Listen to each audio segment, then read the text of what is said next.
Hey, how's it going? I kind of just wanted to show some of the builds that I've been working or kind of experimenting with. So, I'm not gonna go too long into every build, but I do want to kind of share what my thought process was and kind of where I'm going with them. I wanted to add, this is assuming that you mostly know how these characters work. Um, if you want me to do a deep dive, I can, but this is assuming that you know how most of the characters work. I won't be going into kind of any of that explanation.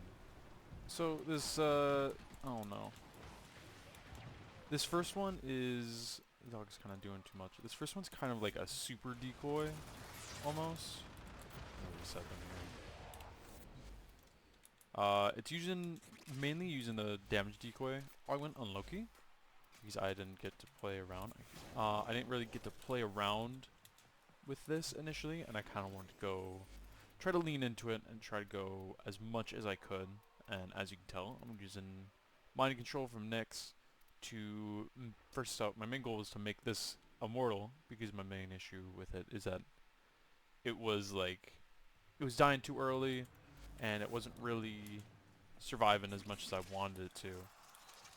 So if we just go here, not even here. If we just want to pick one of these guys, like this gentleman right here, prime him, roll through him, use both the abilities, heavy, and now he's rather strong. He does pretty good damage. I think it was 10k-ish. If I was to prime these guys, roughly 35. And this will of course scale with like the enemy and how they get up. Um, and of course they can't really they can't shoot them, otherwise they get retaliated, or like they get the retaliation from the damage decoy augment. He does good damage. The decoy is also going to scale with enemy level, so this is more of an endurance kind of setup.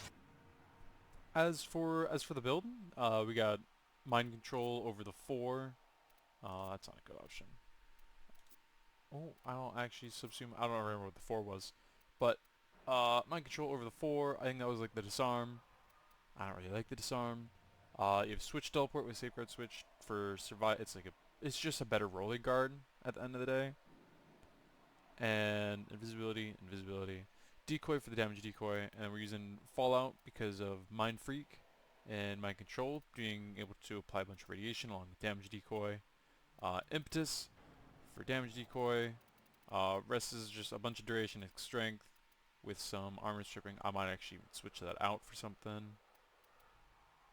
And then Nero's, this one's just kind of, this is more for the slam attack buff, but I didn't showcase the slam. The highest that I've seen this get to in Simulacrum is like 7,000%ish, which was doing like roughly 200 to 400,000 a shot, and that was on one of the big guys. As for the Magistar, here's what I got on the ribbon. It's just that's wrong, but like Sacrifice Seal, crit damage, heavy tag, Elementalist. I don't think elemental damage really does anything, but we're using what is this? Kareen? Melee Kareen, because of the damage multi. The damage multi applies really well. And also it's just another status for Condition Overload. I'm using Bubonico to prime. It does do a little bit of frost, so it kind of helps out with that. And then Epitaph. I actually don't usually. Epitaph is usually one of my, like, this is the weapon that I will use. And then I usually have like a dog or a hound to do the priming for me, because with invis, the hound will also go invis. It's kind of, and then it'll go ahead and prime everything for me because it's a hound. It's pretty good. If it would. There we go, and they're all primed. And from here you can go boom, boom, boom, boom, and then you have a pretty strong dude. Next up is a weapon platform Ember. This one's actually, I think it's been around for a little bit now. I think the latest one is Arcane Hotshot. I'm using Nourish because I think Roar is on my other, on my main Ember Prime. This is just a caster Ember, and I'd rather go like a Roar or like, because energy really isn't a problem with this build. You still have Exothermic. I'd rather have some other damage buff, but I have Roar because I don't use Roar, or I have Nourish because I don't usually use Nourish. It was kind of just on an extra kind of backup. Archon Intensify, or Archon Vitality double, you know how that goes. We're using Fireball Frenzy, just for the damage buff. For the damage buff, and then I don't think it applies to Arcane Hotshot. We can try really quick. No, it does not. Oh, yes, it does. Or is that my Durga? Either way, it's mainly buffing just your crit chance, and then you have you have crit chance, you have your fire proc, and then you have easy ways to stack it so you can lose it, and then you just kind of build it up immediately. Angstrom's kind of a bad option here. It's kind of just a crazy weapon in general. Let's see what else I can show instead of the Angstrom. We got Torixa. I don't know what I have on here, but we'll go with this. We go Fireball. Boom, boom, boom. And then everything is like, you're so weak. It kind of makes everything like one tappable, and you're doing so much damage that it's all really weak. And of course you have your survivability in the form of your 2. This thing's really good.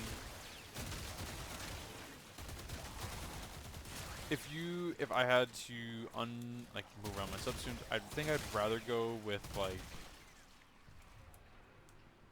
I don't know. I'd rather have Roar on my 3, not on my 3, on my 4. So then I could go use a 2, and then I get more out of my 3. I'd still have all of the buffs. But yes, very good build. Here's the setup again. Here's what I was using on the Torixa. This is Cascadia Flare, so that's actually nice. I think this works on both. I don't get it wrong here. Yeah, it works on both secondaries and primaries. But I believe secondaries will be better because you can throw Amber Archon shards on here to further increase the critical chance, and it'll just go up from there.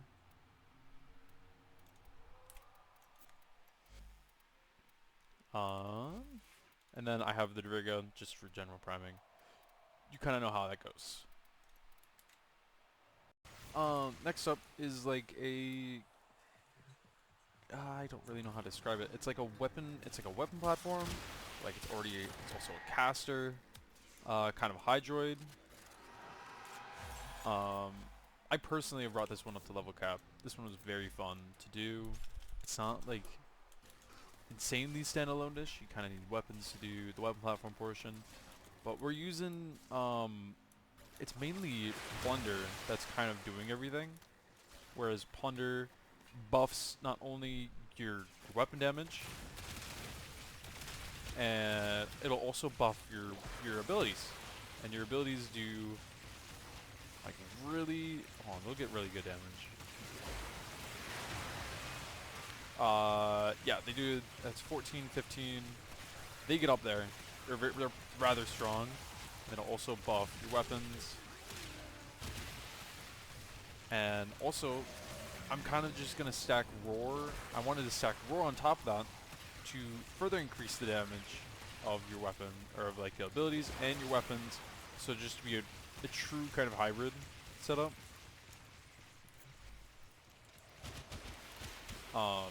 It's kind of just abusing the fact that Plunder buffs both your weapons and your abilities.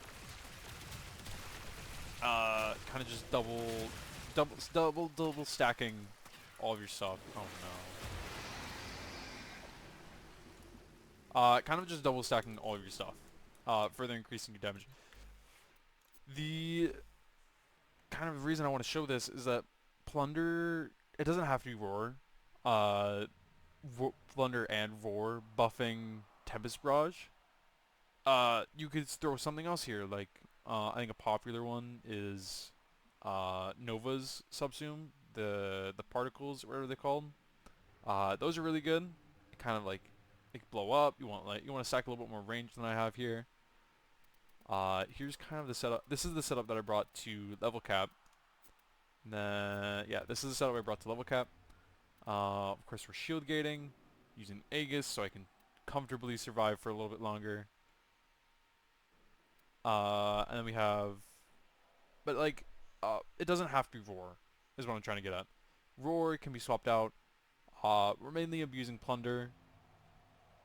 And, oh, I just thought of another one. Mainly that, what's it called? Temple's Subsume. Temple's Subsume could be really good here. I don't have the resources to go and subsume that right now, but overall, I really like this setup. I think it is really good. I think it just everything just gets so weak because you're doing so much damage and everything's already viral primed, it's corrosive, you're already half stripped from this passive. Hydroids, I think Plunder Hydroid, or at least Plunder from Hydroid is very slept on. I think it's very good. There's a whole load of options from just buffing the damage of an ability. It's unfortunate that it's just not a subsume.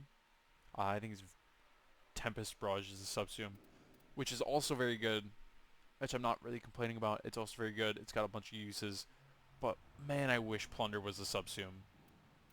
Next up is an interaction between Galariak, or how do you say that? Galariak? Galariak's unique trait and Wrathful Advance. Wrathful Advance. Wrathful Advance. Everybody loves Wrathful Advance. You know how that works. Just flat crit chance. I have a build here that is just. Oh, that's not the right one. This is just pure critical damage. We're trying to buff critical damage as much as possible because I want to get the critical chance from the unique trait and Wrathful Advance. With this weapon, this is going to be on top of the Wrathful Advance. This will be like an addition. So like whatever you have, like however many statuses you have, plus Wrathful Advance.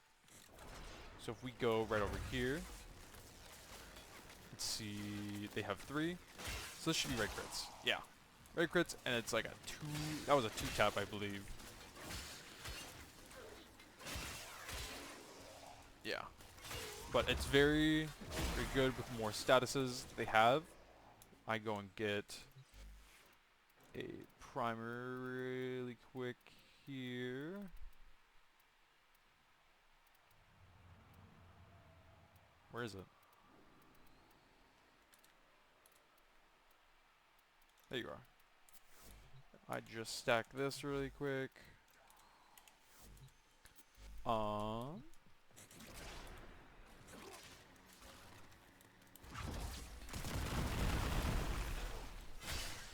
Yeah, exclamation point red crits.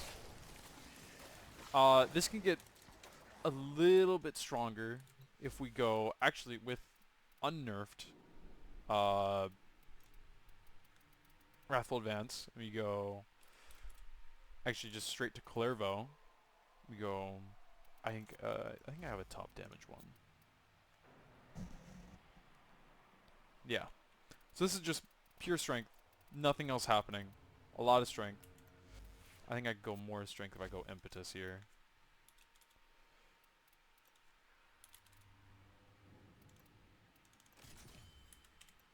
And if we go over here, so at base, not too crazy. We're going to prime them all. Then we get like guaranteed yellows and then some orange crits. And then we go Wrathful Advance as well. And it's like, so it's more than 3 crits at that point. It's more than 3 exclamation point crits. Because I think at, my Draco would stop priming.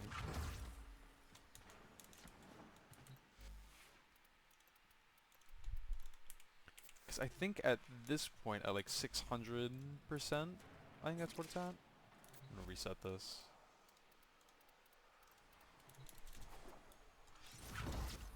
I think it's already, yeah, already triple crits. And it's already dealing that much damage. And then we go priming it. And it's just, I think it's another, I think it's one more above whatever we have here.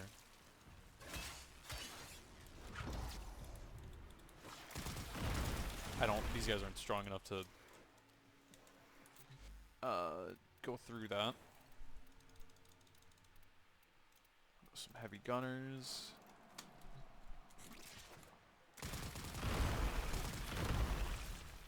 Again, yellows and oranges. Very rare oranges is that though. And then compared to unprimed, and it's like 11. And this is also on top of course, all of the statuses, buffs and stuff. Compared to 120k, 500k, like it's like a way to get above whatever our previous limit was. And I think there's more stuff you can do with this. Like, it's really hard to get above, like have things go above 620. And this isn't even max out. Like, I have Umbral Intensify isn't even max out. Transient Fortitude isn't max out. Like, this could get higher.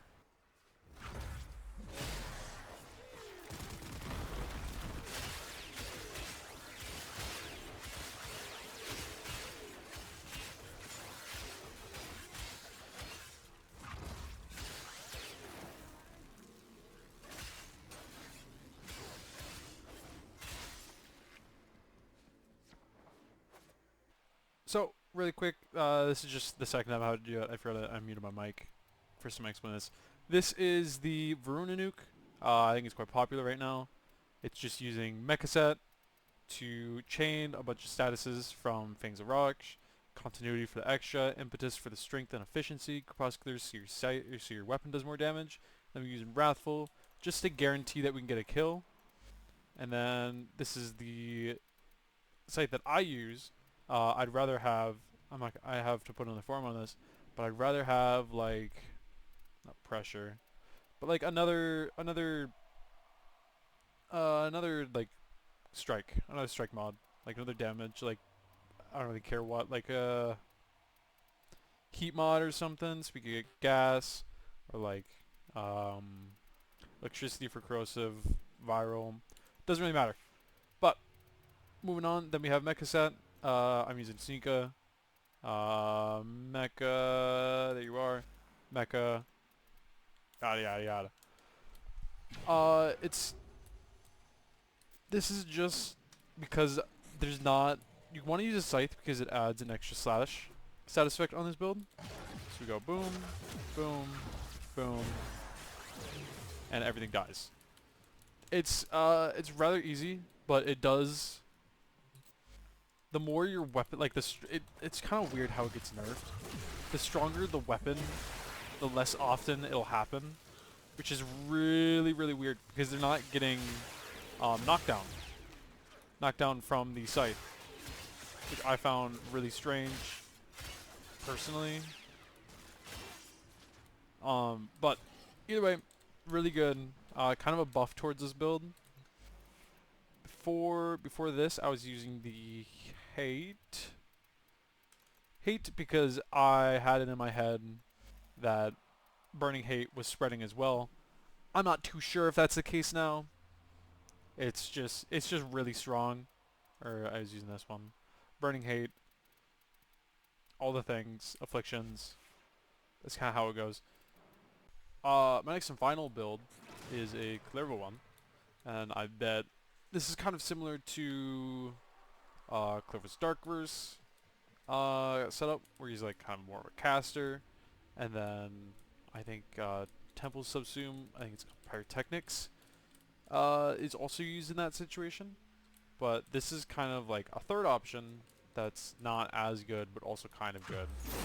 So you kind of change things up, and then they group together, and then they die. Yeah, that's kind of it. And then you have your two for survivability. The only reason that they die is because there's so many of them in one area. I don't think this build is practical, by the way. There's no way that this is going to be useful in most situations. And I don't think it will be doing, it won't be like, it's not going to be one meta. It's just kind of a fun thing that I thought was cool, that you could shoot your friends. It'll guarantee most kills in this thing, unless you miss your collective curse. Then you'll just have like one awkward kind of like this. One guy left kind of like awkward. So again, it's like boom, boom, group everything.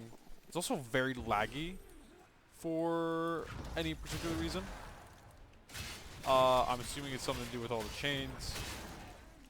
The build is just kind of your standard, this is kind of your standard Kullervo build where you got a whole bunch of strength to buff Wrathful, Roar, Collective Curse, Recompense with Volatile Recompense to just live. This is kind of your meta setup. For the caster version, I went with, you still have, this shouldn't change. I went with Energize because I had issues keeping my energy up because it's not a weapon platform. And then you still have Volatile Recompense for survivability, so you're still immortal 90% of the time. And then you have, I'm using the Coil Horizon augment. If you want, you can pause and read it here. And then I'm stacking a lot of range because I want a whole bunch of things to get pulled into here, because a bunch of electricity procs is kind of fun. And I also need range for this thing. It doesn't affect the angle, unfortunately, but that is a lot of range. But it's mainly for Coil Horizon and Recompense, so you're always immortal when anything's up in your range of up to 18 meters, and you just have a lot of range for teleport. Uh, not super different from. I mean, like you got Archon Stretch for more energy regen, because you're doing electricity with Coil Horizon. But that's kind of the whole thing. Okay, that's all I have for you. Thank you for watching. I don't really know how to do an outro.